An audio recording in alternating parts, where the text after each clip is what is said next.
Welcome to the Future of Education. I'm Michael Horn, and we are delighted you're joining us on the show that is dedicated to building a world in which all individuals can fulfill their human potential, live a life of purpose, dig into their passions.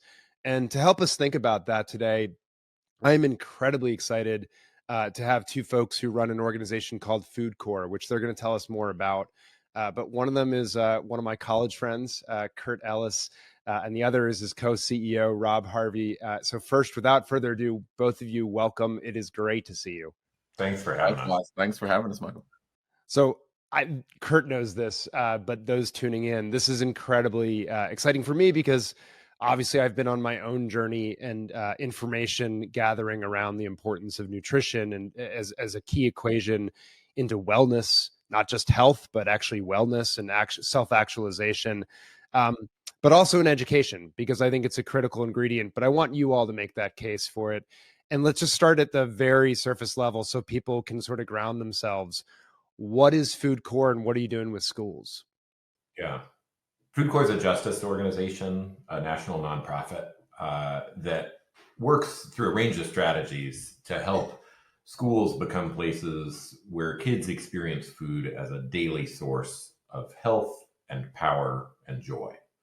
And we do that work through direct programming. We have a nationwide team of a couple hundred AmeriCorps members who are either working at the school level, building school gardens, teaching hands-on lessons about food with kids, or at the district level, where they're helping shift what's on school lunch trays to make that food more scratch cooked, more locally sourced, more culturally affirming for the kids in that community.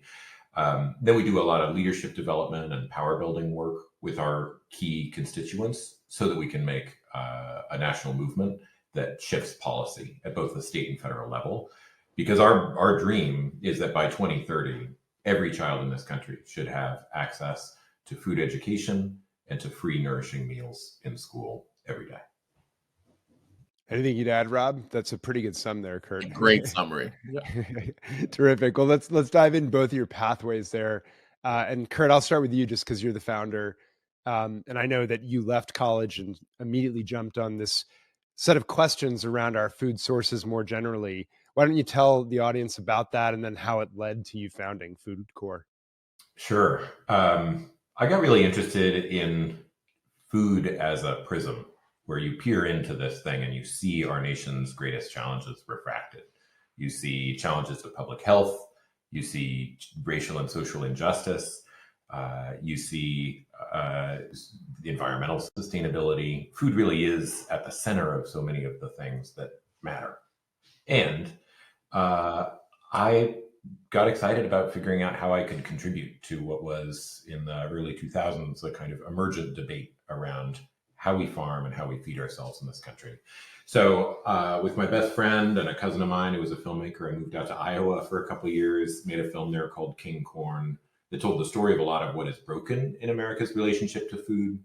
And as I was traveling around the country showing this film to folks, I visited 100 college campuses, and everywhere I went, there were more and more young people showing up who were really passionate about food and saw it as the same kind of nexus of issues that matter in our time.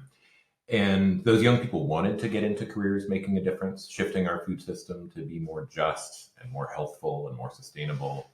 But there was no real pathway into careers in that field. And so it was Earth Day 2009. I was at a food justice conference in California, and I saw President Obama on a TV screen in my hotel room when I was having my morning coffee. He was signing some legislation into law that directed new resources to AmeriCorps and challenged AmeriCorps to address some particular issues, and child well-being was one of those. And I thought, here's the chance to go start an AmeriCorps for food. And that's what we've done. Our work since then has really become rooted in justice and work that is about not just direct impact, but systems change. Very good. And Rob, tell us about your own journey there. You're obviously recently announced as the co-CEO. Tell us a little bit about your background and how you came into this organization and how this became an important issue from your perspective as well. Sure. Yeah. So I enter into this work from the vantage point of an educator. Started my career teaching young folks primarily in independent day schools across New England. So schools that benefit from scratch cooked, locally sourced meals on a daily basis by chefs who are very responsive to the needs of kids. And then took a pivot in my career to serve historically Black colleges in Louisville, Kentucky, before making a transition into the public charter school world, where I served in both Memphis and in East Harlem. And the through line that entered into my life that ultimately landed me at FoodCorps was a question around the conditions of well-being.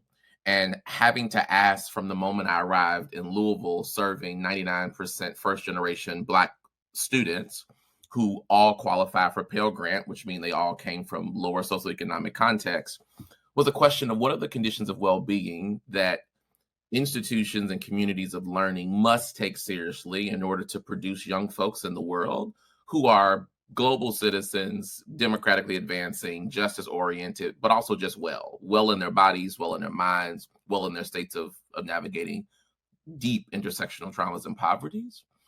And a part of my own personal research as I developed that question in my mind was going really deep with the Black Panther Party and really wrapping my head around their early iterations of making sense of the food question for children through breakfast, before school, every day, as a lever of justice, but as a lever of well-being.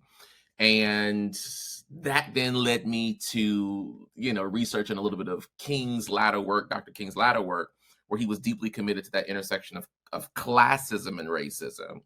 And there was one quote in particular that he offered at a speech at the Atlanta Club, where he said that I have the audacity to believe that everybody can have 3 meals a day for their education. And it was a anchoring moment for me that I have the audacity to believe the same thing. And then leading a network of schools through COVID, that question got crystallized in terms of its importance.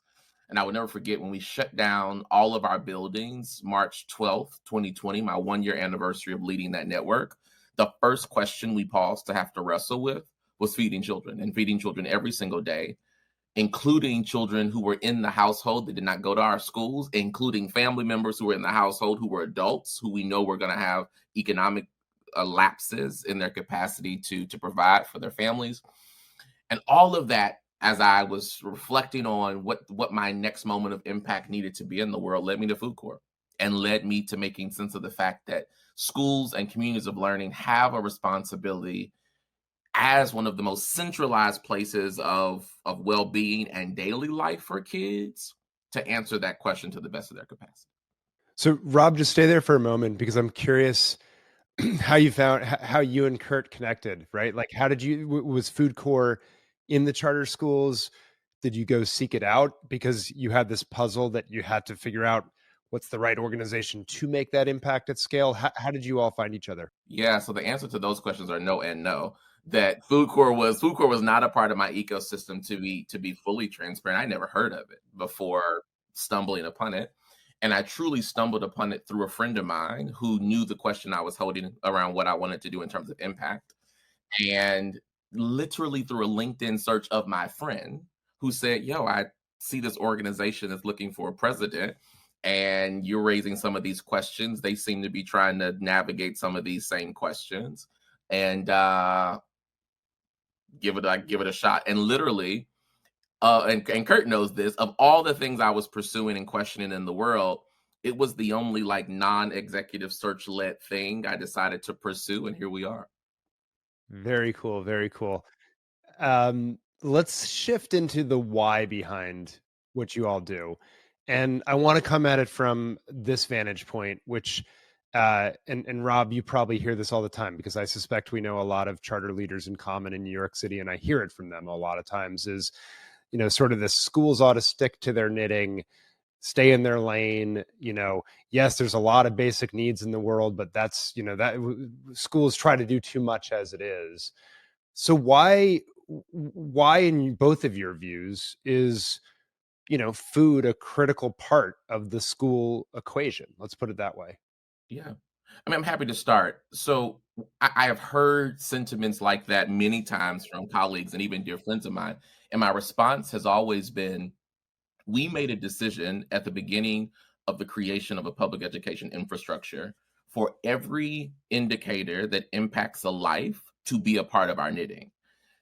You cannot build a public-based infrastructure that sits inside of community, that holds lives in its care, often in more hours than the persons who gave birth or who made decisions to raise children, and then say there are elements of those lives that are not our responsibility. And so I am a deep believer that anytime an institution, a community sits inside of a place-based context, it is making an intentional decision to take seriously the issues of that place. So we take seriously the issues of health, we take seriously the issues of housing, we take seriously the issues of food, because we are in fact choosing to care for life, or at minimum 8.5 hours a day, at maximum sometimes 12 hours a day, more waking hours again than the people who either birthed and or made decisions to care for those children. And so I see it as built into the fabric of taking seriously the word public. It is a core belief of mine, which begins to, you'll probably start hearing my kind of like Black Panther sentiment, that to take seriously the word public means to take seriously every element of the individual human experience that can show up in public context. And so when we see a child who is hungry, when we see a child who lacks high quality nourishing meals in their home, we don't have the option, nor do we have the right, the RIGHT, to say that that is not within the fabric of our concern to then produce a child who is academically and cognitively well in the world. In fact, the opposite is true, that in order to take seriously our knitting, quote unquote, we have to then say a child will never be able to perform to their highest ability, never be able to internalize content, never be able to do critical analysis, never be able to make sense of math, never be able to do cross-content connections, if in fact what I'm thinking about from the moment I walked in school is, oh, I would love a meal. And so we have an opportunity to say, in order to do what we actually do well, there's certain conditions that need to be like pre-criteria met for that child. Have I eaten? Did I rest in a place last night that was safe enough for me to have lower anxiety levels? And do I feel like I have enough understanding of my bodily reality to be able to navigate what's put in front of me? So Curt, Rob just made basically the case that I think I often make when I have this conversation too at the end, which is if we have these other expectations for the performance and learning of children, you have to make sure that the base case is taken care of at minimum. But I think it's deeper than that. And I'd love you just to expound a little bit about how food and nutrition tie into these broader areas of student health, academic performance, sense of belonging within school communities and the like. Sure. The research is clear. What a child eats and whether they have enough food and whether that food is high quality enough and supports their health and well-being, that trajectory shapes a person for their lifetime. We have a $1.4 trillion economic problem in our country caused by the way we eat. And 400 billion of that is the kind of obvious stuff we point to in the world of medical care for folks who are not supported in being well. But $1 trillion a year is lost economic productivity. It's lost potential. It's lost opportunity for kids and grownups who are out sick more at school and at work, to attain less education and advance less in their careers, and who are going to be forced out of the workforce younger with fewer of their dreams fulfilled. And that is not an individual failing by people. That is a societal failing in the systems we put around kids. And the reality is the school system is the single greatest lever we have to make change on those issues. There are 7 times more school cafeterias in America than there are McDonald's. Children spend half their waking hours and often eat half their daily calories in school. In every single community, the most important place where food and health happen is a school building. And so we have a tremendous opportunity to start seeing food not as some kind of cost center that education stakeholders should minimize. Let's cut to the minimum amount of time for lunch. Let's cut to the minimum amount of spend on the meals, but actually see it as a value center. See it as an impact center. If we invest in food, it becomes a tool for joy and power and health and agency and belonging for kids that is tremendously powerful. And it's a pretty extraordinary teaching tool too. There's no better way to teach a kid than to give them that tactile, experiential chance to grapple with something they're learning in science class or math class, in a garden or cooking class, where they're actually living with it, with their variants. I want to circle back to that in a moment, but I want to stay on something you just said and direct this to Rob, because you mentioned agency. And so now we're starting to go beyond academic knowledge and skills and into what I like to call the habits of success. And agency, building in a child a sense of agency, I think is one of the most important things that schools can and should be doing. Rob, in your view, how does food connect to building an individual's and then indeed a generation's sense of agency?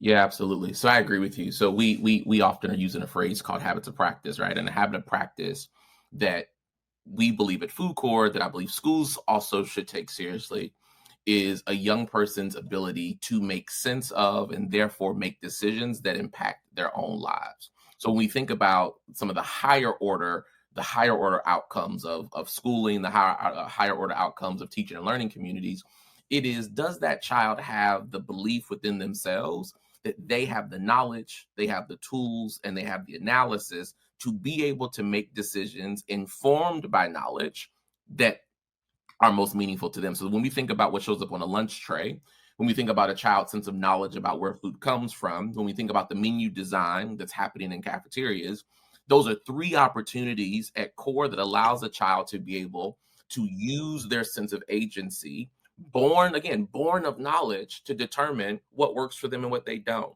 And so what we care about at FoodCorps is, by giving children food education, by taking them on a journey of learning from where a carrot comes from, how lettuce is grown, and how that then results in a dish that is culturally affirming, a dish that gives them joy, a dish that also takes care of their physiological well-being.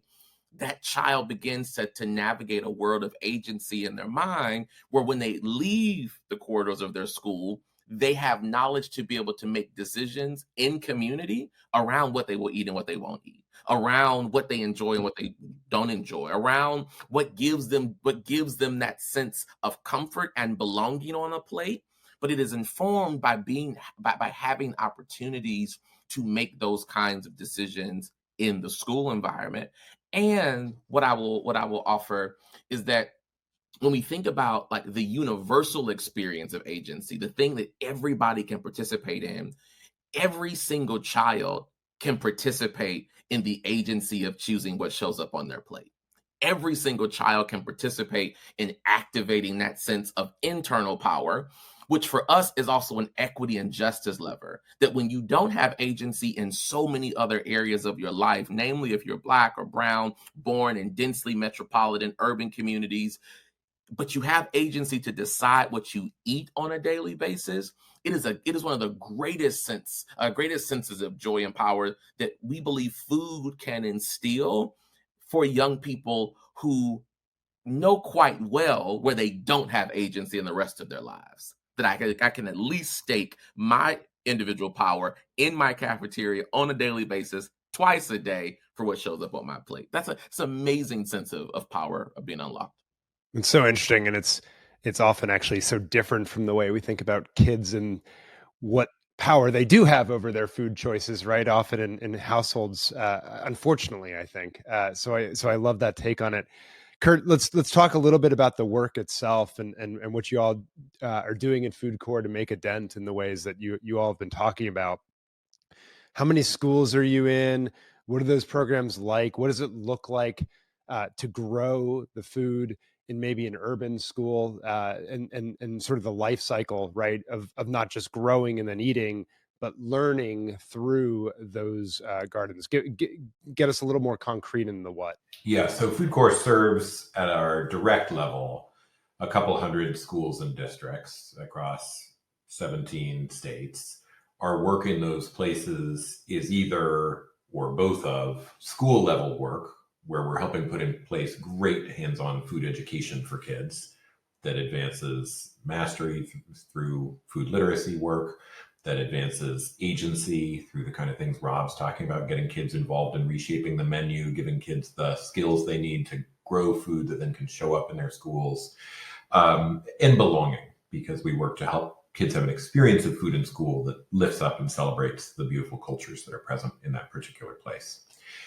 That's our school level work. Our district level work is really about supporting menu change. We embed AmeriCorps members within school nutrition teams where they help districts make the conversion to scratch cooking, make the conversion to having more locally sourced, farm direct, minimally processed fresh fruits and vegetables coming in, and make the shift to student-driven, culturally affirming menus by doing recipe development and making sure the link between things that are getting tested or voted on by kids then get shown up at large scale in school lunch menus. That direct impact work is all organized around the multi-year goals of our school and district partners. We really see ourselves as being in service of what the local vision is for how food education and great nourishing meals in school can be advanced. From that direct impact work, we do a lot of leadership development work, in particular work with FoodCorps alums, with children and families and caregivers to help them find and exercise more of their agency around food in school, and with BIPOC school nutrition leaders. We convene a really extraordinary network called FoodCorps, Food Operators and Leaders of Color in Schools, who's an intergenerational peer mentoring space and creative space for visionary and entrepreneurial school nutrition leaders to advance in their careers and bring fresh thinking to their communities. Then we do a lot of policy work. It's both state level in places where FoodCorps is the right organization to lead in that work, or federal level. And our policy goals are really organized around making school meals free for every student, and then elevating what those school meals look like through support for scratch cooking. So we advocate for additional funding for cafeteria infrastructure and school kitchen infrastructure. Local sourcing. So we, in Connecticut, just got a great win through the coalition we're part of there that introduces local purchasing incentives. So if schools and districts are buying food from local farms, they get some additional resourcing to do that and bring that beautiful, fresh, healthy food into schools. And we invest in the food education workforce and the school nutrition workforce from a policy standpoint. All of those add up to a future where we believe every kid can and should have free, nourishing meals in school and access to hands-on food education. Gotcha. And so I think the natural question then is, as you started to segue into some of the policy work and establishing the conditions for what you do, is what is the state? Like, how would you characterize it beyond, the direct schools and districts you are supporting? How would you characterize the state of food and nutrition education in schools across the country? And maybe, Rob, a question for you out of that is the state of understanding of leaders of these districts and systems of the importance of this lever and component of a child's well-being. I'll start by naming three underlying dynamics that I think are in play, and then we'd love to hear from Rob. I think there has been progress in very significant ways. What we've seen in school meals since the kind of low point of the 1980s, when we were defunding school meal programs very significantly, declaring ketchup a vegetable, moving everything to be heat and serve kind of operation. We've seen the rise of a lot of really beautiful practices, farm to school practices, school garden practices, scratch cooking on the rise. So progress is part one. That march of progress is really real and happening and should be celebrated. Part two is it's a time of real pressure. School leaders are, of course, under extraordinary pressure to regain the academic ground that was lost during the pandemic. And that often is resulting in things like shorter lunch periods or less time for experiential learning in school gardens, or a divestment of meal quality at a time when inflation and labor shortages are putting a lot of pressure on what schools and districts can serve to kids. And then the third element is potential. There is amazing work happening in state level policy right now in particular that is unlocking free school meals for children across 8 states at this point, and more getting ready to line up for that expansion. And really exciting investments in things like California is doing basically a wholesale conversion to scratch cooking right now, like really extraordinary investment in professional development for school nutrition professionals so that they can cook fresh, healthy meals using fresh local ingredients. So those are the three things I'd lift up: progress and pressure and potential, all kind of crashing together right now. Rob, as you start to answer what leaders' recognition, right, of those levers is, I'd love you to also just dig into one part of what Curt just said, which is, and I see this too, where a school leader will say, or district will say, gee, we got to have shorter lunch periods because that's what's going to get math learning back. Or, gee, it's not just frankly food, right? I'll see, gee, you were acting out, therefore I'm taking your recess away, right?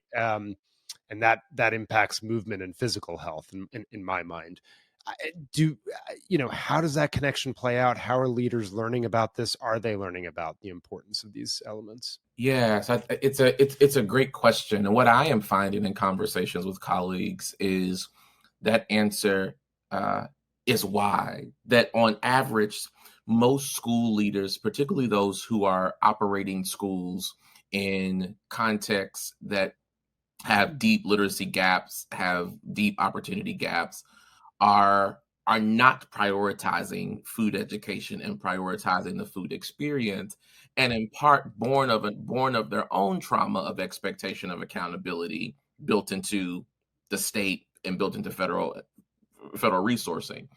And so to some degree, I have great grace and understanding for school leaders who are struggling to figure out how to prioritize food ed amidst a set of competing priorities when you have to submit your annual report card to the state authorizer or to the accrediting body, that nowhere on that report card does it say, how's food education happening with your 10,000 kids? And because you don't have to answer that question, but you do have to make a case of how you are demonstrating literacy gains and demonstrating math gains in order to not risk the school leaders are immensely stuck. And so what happens is we wind up relying on and therefore defaulting to very conventional notions that time equates to progress, right? That if we cut this to add more time to math, then students will all of a sudden learn more, versus a posture I took when I was leading schools, which is it is not amount of time in isolation, but it is in fact practices that are happening. So if we lean into bodies of knowledge that we know about science of reading, we know that we don't actually need a 2-hour block for an effective internalization to happen around literacy, that we can give a child 40 minutes to eat and enjoy community with their colleagues and with their friends and still see demonstrated gains. I'm a firm believer, though, that what it will take a set of school leaders to be willing to make the risk to go see another model. And oftentimes, one of the very things that prevents school leaders from being able to take this journey is low social exposure. Is that when you don't have the visibility of exposure that two things can in fact be true at the same time, then your consciousness gets stuck in the cycle of trauma. But there are so many leaders and school leaders who I will name who have taken the risk. And when I talk to them, most of them said, I was visiting a school and I saw children playing in the garden and I realized I wanted my kids to have the same thing. Or I was talking to a colleague at a conference and I heard that they had just built a hydroponic farm in one of their unused classrooms. And I decided I want my children to be able to see fresh fruit and vegetables growing in a classroom.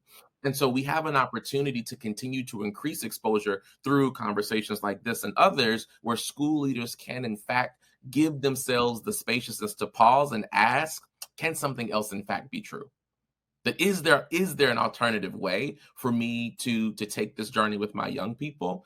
And then lastly, to what you raised up about like recess and others, because we have increasing intersecting traumas, namely post a COVID world, we are seeing more and more schools default to more body policing methods that take away senses of joy and power and agency for children.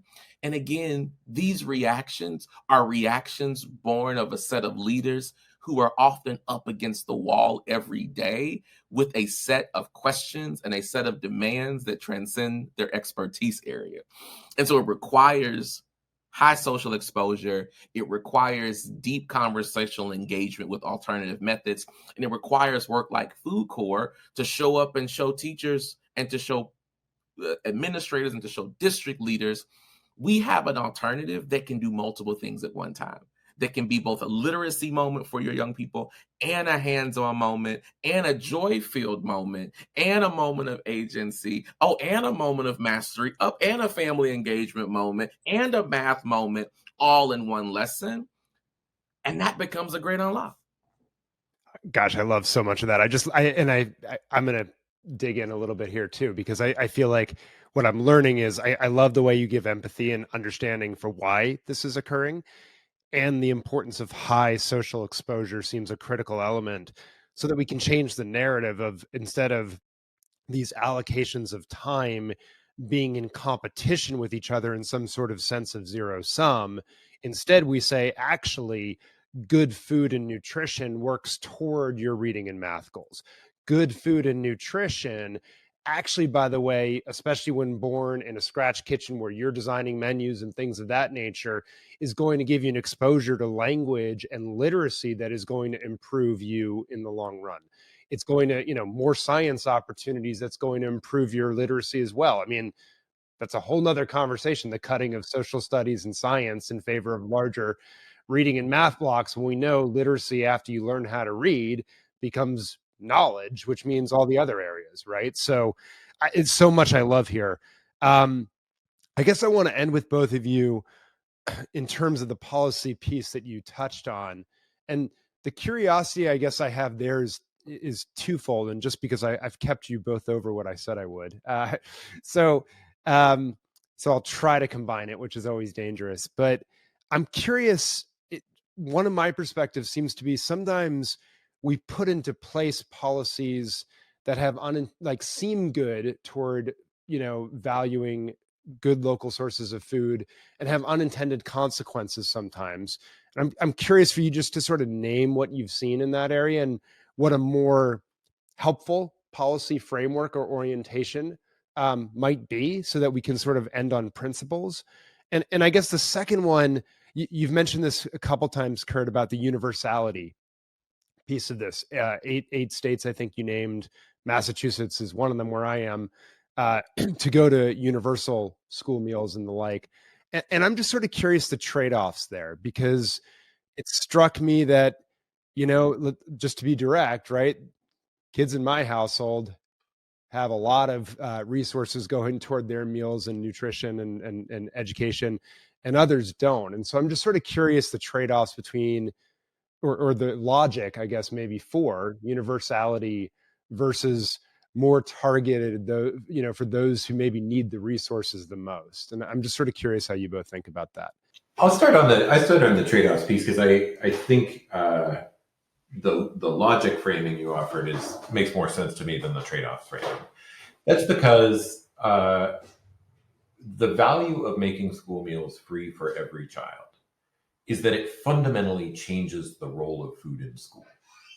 It goes from being some kind of service that is offered to kids who qualify, or something we charge other kids for. It goes from being a business that is in the business of trying to make money to being a part of the educational experience. It is a part of what every school can then provide to every child, is a shared and communal experience, gathering around the table, breaking bread, and finding common ground. That's a powerful thing that we deeply need in this country, and we need it to start in our schools. Yeah, I second that.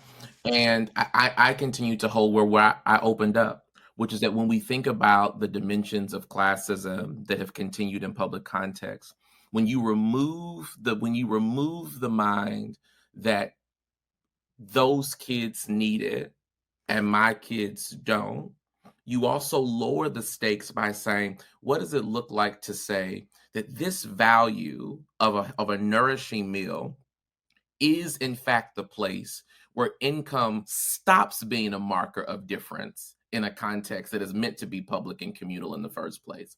So let's build a community that is built on public ideals and democratic concepts, but let's also keep one factor in place that reminds children on a regular basis of the class that they are not a part of, because these folks can pay. Let's just make sure that it's universal for these sets of children. It in fact increases to some degree. This is the counter logic, right, of isms and phobias. It actually increases my sensibility of being on the underclass of a thing when it is free for me and people who share my economic reality, but I have friends who pay for it regularly, and therefore there is still something that divides us fundamentally twice a day. Versus in this context, I go home knowing my point of difference. I go home having to live through my ism. But in this context, in this community, I actually get the freedom of liberation to not be reminded for at least 8 hours that something does in fact divide us. That is, in fact, one of the highest embodiments of the democratic ideal. That can we create the conditions for people to transcend the isms that we know they have to carry in their daily lives outside of this place? Can we at least give them the opportunity to lower that sense of trauma for 8 hours a day while they're in community with their friends? I think that's a really beautiful place to leave the conversation. Rob, Curt, really appreciate you joining me, doing what you're doing for kids and communities in schools all across the country, and the continued work that FoodCorps will do. Thanks so much for being with me. Thanks, Michael, for having us. Thanks, Michael. Yeah, you bet. And for all those tuning in, we'll be back next time on The Future of Education.